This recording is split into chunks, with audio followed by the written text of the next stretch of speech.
हंस के अंदर गुण है कि हंस दूध और पानी को अलग कर देता है, ये सामर्थ्य है उसके अंदर। आंख मीच करके नहीं पीता, दूध में चोंच मारता, उसकी चोंच में खटाई होती है, वो दूध को फाड़ देता है, पानी को अलग कर देगा और दूध को अलग कर देगा।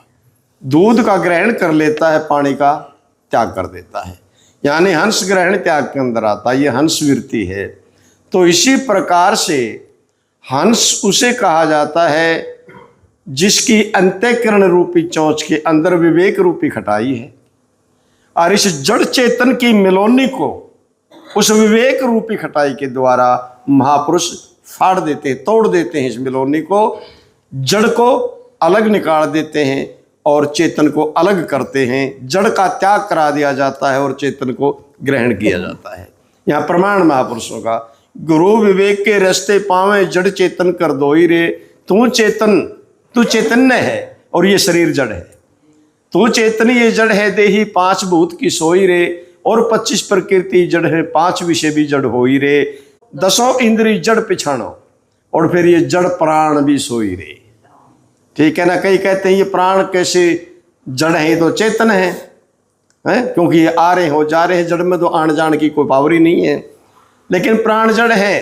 कैसे जड़ है कि जैसे आप सो रहे हो और आपकी जेब में से किसी ने बटुआ निकाल लिया, अगर ये प्राण चेतन होते तो चोर को पकड़ देते ना। इनको पता ही नहीं चला कौन ले गया, कौन सवेरे पूछता फिर मेरी मुंह जेब में से बटुआ किसने काट लिया। ठीक है, तो ये भी जड़ ही है। ठीक है, जड़ प्राण है सोई रे, और जड़ है चतरे अंतस तेरे, बुद्धि मन चित्त और अहंकार, ये भी जड़ ही है। सशोपत खबर ना कोई रे, क्योंकि जब सकोपत में जाते हैं तो इनको कोई खबर ही नहीं। वहां ना मन रहता है, ना चित्त रहता है, ना बुद्धि रहती, ना अहंकार रहता है। दास गुलाब करे जीव चेतन, सर्व ही चेतन हो ही रे। तू चैतन्य है, तेरी सत्ता पा करके ये सारे तुम्हें चेतन होकर के चेतन भास हो रहे हैं। तू चेतन ध्यान कर, तू चेतन जड़ संगे तेरे, ये देह रूपी जो जड़ है ये तेरे साथ है। तू चेतन है, ये जड़ है। तू चेतन जड़ संगे तेरे, सख्त कर्म की पाई रे। चुंबक के प्रसंगा लोहा जो नर्थ करे दिखलाई रे। जैसे चुंबक के आश्रय जड़ लोहे के अंदर भी क्रिया आ जाती, वो भी हिलने जुलने लग जाता है। इसी प्रकार तू चैतन्य स्वरूप, तू आत्म स्वरूप है, और ये तेरी सत्ता पा करके, जैसे चुंबक की सत्ता पा करके जड़ लोहे के अंदर भी क्रिया आ जाती है, इसी प्रकार तेरी ही सत्ता पा करके ये जड़ शरीर जो है चेतन तुम्हें नजर आता है। जागृत स्वप्न सकोपति जड़ है। जागृत अवस्था भी जड़ रूप है, और स्वप्न भी जड़ है, और ससोपति भी जड़ है। क्योंकि तू जागृत का भी जाननहार है, तू जागृत को भी जानता है, जागृत तेरे को नहीं जानती। तो सपने को भी जानता है, सपना तेरा निर्णय नहीं कर सकता कि मेरा देखने में ऐसा है। और तू सकोपत का भी ज्ञाता है, कहता है कि मुझे ऐसी आनंद की नींद आई पता ही नहीं कहाँ पड़े थे। ठीक है, तो उस आनंद को महसूस जड़ नहीं कर सकता, चेतन नहीं कर सकता है। जागृत स्वप्न सकोपत जड़ है, ये चेतन ना काई रे, ये चेतन नहीं है। 3 विखे तू चेतन कहिए, इन तीनों के अंदर तू निरंतर चेतन स्वरूप है। 3 विखे तू चेतन कहिए, फिर तू है कौन? तुरिया रूप कहा ही रे। तू तुरिया रूप है, तू इस स्रव का जाननहार है, तू साक्षी है, ये तो तेरी साख है। और साक्षी जब ही तक कहा जाता है जब आगे साख हो। जब आगे साख नहीं तो फिर उसको साक्षी भी नहीं कह सकते, क्योंकि साख की उपाधि लेकर के किसी को साक्षी कहा जाता है। ठीक है, तो तुरिया साक्षी है किसका? स्वप्न का भी, ससोपति का भी, और जागृत का भी। वो तू तुरिया, वो जीव तुरिया स्वरूप तू आप है। ठीक है, 3 विखे तू चेतन कहिए, तुरिया रूप कहाई रे, और 3 अवस्था सरगुण तेरी। ये तीनों अवस्था तो सरगुण है। जागृत सतोगुण रूप है, स्वप्न रजोगुण रूप है, और ससोपति तमोगुण रूप है। ये तो सरगुण है, पर तू निर्गुण है भाई रे। तू आप निर्गुण स्वरूप है। ठीक है, और 3 शाख तू साखी इनका। ये तीनों तेरी शाख हैं, तू साखी है। इन तीनों शाखों करके तेरे को साक्षी कहा है महापुरुषों ने उसे। ठीक है, 3 शाख तू साखी इनका, दास गुलाब बताई रे। और जब तीनों साक्षी, उस साक्षी ने जाना जब वो जान लेता कि ये तीनों शाख ये तो मेरा ही स्वरूप है, तो फिर शाख नहीं रहती, वो अपने में प्रलय कर लेता है इनको। ठीक है, तो जब शाख नहीं रहती तो फिर उसको साक्षी भी नहीं कहा जा सकता, इसलिए वहां पर फिर तुर्या भी नहीं है।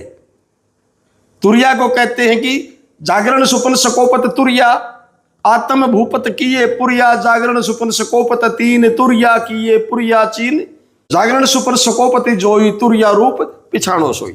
जब तुर्या रूप पिछाण लिया उस तुर्या ने कि ये मेरा ही स्वरूप है, तो फिर इसको साख नहीं कह सकते। साख नहीं कह सकते तो फिर उसको साक्षी भी नहीं कहा जा सकता।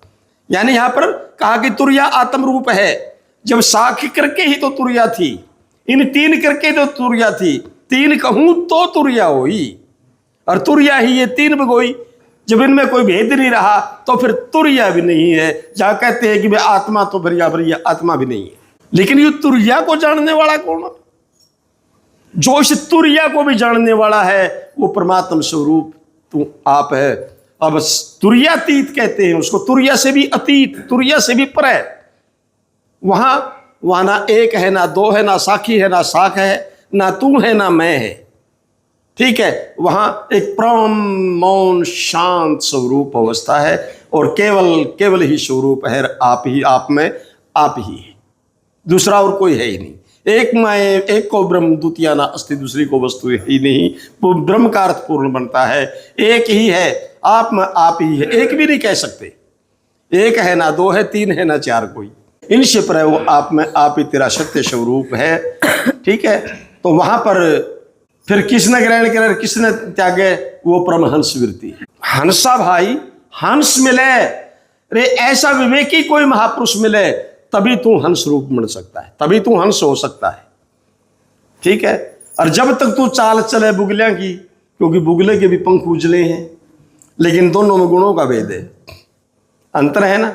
मन का काला बुगला और ऊपर पंख सफेद, फिर उससे तो कौवाए भला जो भाई भीतर बाहर है, एक वो धोखा तो कौन दे रहा है, चाहे भीतर तो है चाहे बाहर तो है, उसमें दवाई तो नहीं है। लेकिन ये ऊपर तो बुगला और भीतर तो है काग, तो फिर इसका क्या करिए? क्यों? क्योंकि बुगला भगत यानी जेठ के महीने के अंदर तालाब के ऊपर एक टांग के तान खड़ा होकर के पूर्ण ध्यान जल के अंदर लगाता, हिलता ही नहीं। और जैसे मछली आई, आ गया बुगला वर्ण, पकड़ करके निकल गया उल्टा, फिर वही भगत का भगत। ठीक है ना, तो उसको कह रहे हैं कि भाई हंस मिले से ही तू हंस हो सकता है। जब तक ये तेरा बुगलापन तेरे अंदर है ना, तब तक तेरे कोई हंस नहीं कह सकता। ठीक है, और पांच नाम बहु सागर कहिए, इनसे ना मुक्ति हुई, इनसे मुक्ति नहीं होगी। मारे वो गुलाब दो क्या नाम है अपने दिलबाग दास जी ने बेला तीन तुमने मिल लिए, मगर और कहेगा और लेगा। कबीर साहब तो जिन्हों कह रहे हैं कि ये पांच नाम ये सारे भवसागर का सौदा है। पांच नाम भवसागर कहिए, इनसे मुक्ति ना होई, निर्भय जाए मिलो सत्संग में, फिर तुम हंसा होई। किसी उत्तम महापुरुष का संग कर, उनसे मिल, निर्भय होकर के जा, और तब तू हंस बनेगा। ऐसे हंस नहीं बनेगा, नहीं तो फिर वही है कि सत्संग में सुधरा नहीं। कबीरा सत्संग में सुधरा नहीं, मन की गई ना बो, जैसे ईख बीच में सरकंडा तो कदी ना मीठा हो। खाद भी उतना मिल रहा, संगत भी ईख की कर रहा है, लेकिन मीठा नहीं हो सकता। जे हंसा तने प्यास शीर की, शीर कहते हैं दूध को, क्योंकि हंस दूध पीता है। ए हंस, ए जीव रूपी हंस, अगर तुझे उस सत्य ज्ञान, उस सत्य बोध, दूध रूपी बोध की तरह को तलब लगी है, अगर ये प्यास तरह उभरी है अंतर से, तो फिर कूप सीरिए नहीं। कूप कहते हैं कुएं को, कूप मैंने तालाब भी होता है, कि ये जगत रूपी तालाब में जो फंस रहा है ना, ये उस दूध का नीर नहीं, वो दूध इसमें नहीं। ठीक है, और ये तो कूप सकल ममता का, ये तो कूप सकल ममता का, ये तो सारा ममता का भरा हुआ, इसके अंदर निरा ममता का ही जल भरा हुआ है, इसमें वो दूध नहीं है जिसको तू तलाश कर रहा है। ये तो कूप सकल ममता का, को तजे तो हंसा होई, जब तू जगत भाव से बाहर हो जाएगा। और हुए महापुरुष, क्योंकि प्रमाण खड़ा है। साहेब कबीर कहते हैं आपा मार जगत को मारा, जगत भाव से निकला ना, आपा मारा पहली, जी क्यों? अपना आपको क्या कह रहा था कि मैं तो ये शरीर हूं, पहले तो ये अपना आपा मिटाया। आपा मार जगत को मारा, फिर तेग राम प्रवाही, और काटा मुंड भ्रम का साधो, अब हम बने सिपाही। सदगुरु गुलाब देव जी भी कहते हैं, आपा मार जगत को मारा, हर का किया गरासा, अरदास गुलाब आजाद बहे, अब कर दूसर का नासा। कि यूं तो ममता का कूप है भाई, जो तेरे को उलझा बैठा, जिसमें तू फंसा पड़ा है। 14 लोक बसे यम 14 लोक बसे योग यम 14। अब 14 लोक तक ये काल का पसारा बता रहा है महापुरुष।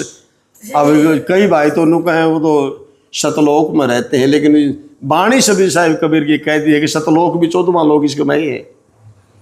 तल इतल बितल रसातल तलातुल पताल महलोक जनलोक तपलोक ध्रुवलोक और सतलोक।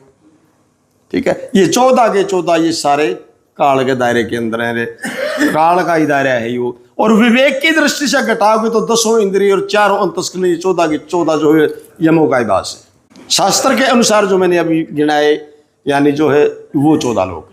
तो सतलोक तक जो है काल का दायरा है। और भी बाणी साहिब कबीर की कहती है कि 14 चौकी तोड़ यमों की, काल खपर में ठोकी, क्योंकि ये 14 की 14 चौकी काल के दायरे में।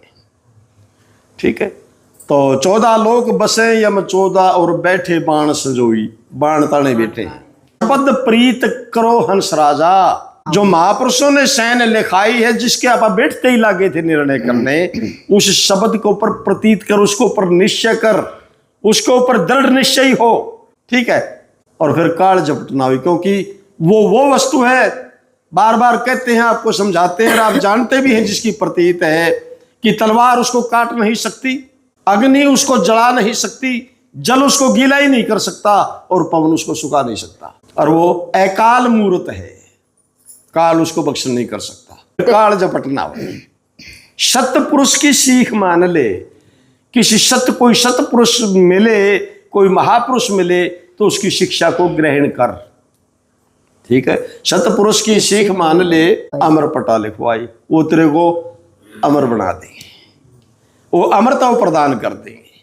अमर पटा लिखवाई कहे कबीर सुनो वे साधो, फिर धोखा नहीं, फिर धोखा खाएगा है। वह फिर मदारे वाली बात है, बिला मार फूंक कर, बिला बोल चुल्लू, बिला चुल्लू ला, बिला फिर पकड़ दो है। जब एक के दो बना के तेरा हाथ में पकड़ाई दी, फिर तो धोखा नहीं।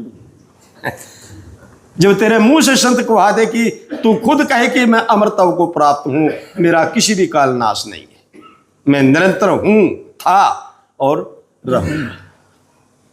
तो ऐसा वाणी का भाव था। बोल सतगुरु महाराज की जय हो महाराज। हाँ जी।